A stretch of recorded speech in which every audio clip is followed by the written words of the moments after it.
Assalamualaikum warahmatullahi wabarakatuh. Perkenalkan, nama saya Arga Dewa Saputra dengan NIM 256120101129. Di sini saya akan memecahkan kasus laporan keuangan perusahaan jasa Teknoplus milik Daniel, yaitu dengan perintah 1. Persamaan dasar akuntansi. 2. 4 laporan keuangan lengkap berupa laporan rugi laba, laporan perubahan ekuitas, laporan posisi keuangan atau neraca, juga laporan arus kas. Yang pertama, persamaan dasar akuntansi. Pada tanggal 1 November 2025 terdapat pemasukan kas sebesar 30 juta dan juga modal sebesar 30 juta.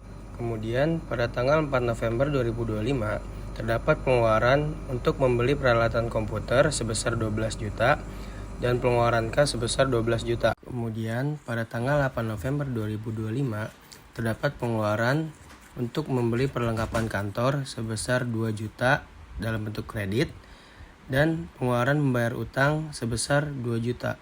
Dan pada tanggal 15 November 2025 terdapat pemasukan kas sebesar 9 juta dan pendapatan jasa atau ekuitas sebesar 9 juta.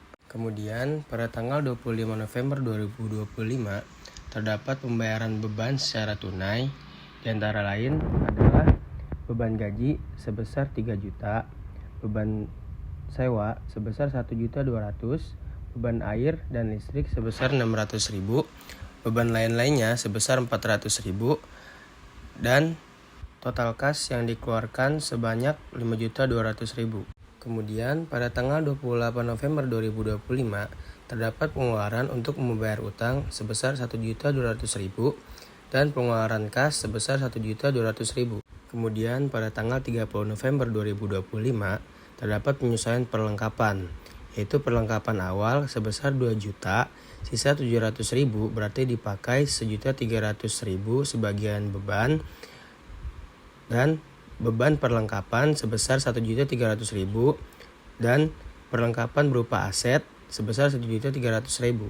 Kemudian transaksi akhir pada tanggal 30 November 2025 terdapat pengeluaran berupa prive, yaitu sebesar 2.500.000 dan pengeluaran kas sebesar 2.500.000. Kemudian laporan rugi laba, terdapat pendapatan jasa sebesar 9 juta rupiah dan terdapat beban-beban diantaranya beban gaji sebesar 3 juta, beban sewa sebesar 1.200.000, beban listrik dan air sebesar 600.000, beban lain-lain sebesar 400.000, dan beban perlengkapan sebesar 1.300.000.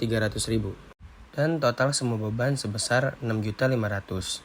Untuk mengetahui laba bersih dari laporan rugi laba, kita harus mengurangi pendapatan jasa sebesar 9 juta dikurangi total beban sebesar 6.500.000.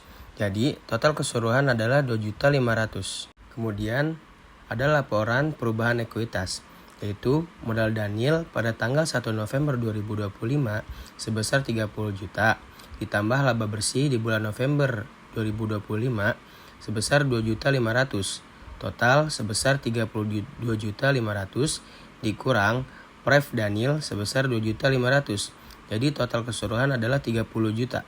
Kemudian laporan posisi keuangan atau neraca, yaitu ada aset, dalam aset ada kas sebesar 18.100.000, kemudian peralatan komputer sebesar 12 juta, kemudian perlengkapan sebesar 700.000, jadi total aset sebesar 30.800.000. Kemudian terdapat kewajiban dan ekuitas, terdapat utang usaha sebesar 800.000 dan modal Daniel sebesar 30 juta, jadi total kewajiban dan ekuitas sebesar 30.800.000. Karena total aset dan total kewajiban dan ekuitas sama, maka neracanya seimbang. Selanjutnya terdapat laporan arus kas. Yang pertama, aktivitas operasional, yaitu penerimaan pendapatan jasa sebesar 9 juta dan pengeluaran pembayaran beban sebesar 5.200.000 dan pengeluaran pembayaran utang sebesar 1.200.000. Jadi kas bersihnya keseluruhannya adalah 2.600.000. Yang kedua, aktivitas investasi dikurangi dengan pembelian peralatan komputer sebesar 12 juta. Dan yang ketiga, aktivitas pendanaan, yaitu setoran modal sebesar 30 juta dan pengeluaran prive sebesar 2.500.000. Jadi total kas bersihnya adalah 27.500.000. Dan yang terakhir ada saldo akhir kas, yaitu dengan menjumlahkan semua kas bersih sebesar 7.600 dikurang 12 juta ditambah 27.500. Totalnya adalah 18.100. Saldo awal kas adalah Rp0 dan saldo akhir kas sebesar 18.100. Sekian penjelasan dari saya, kurang lebihnya mohon maaf. Wassalamualaikum warahmatullahi wabarakatuh.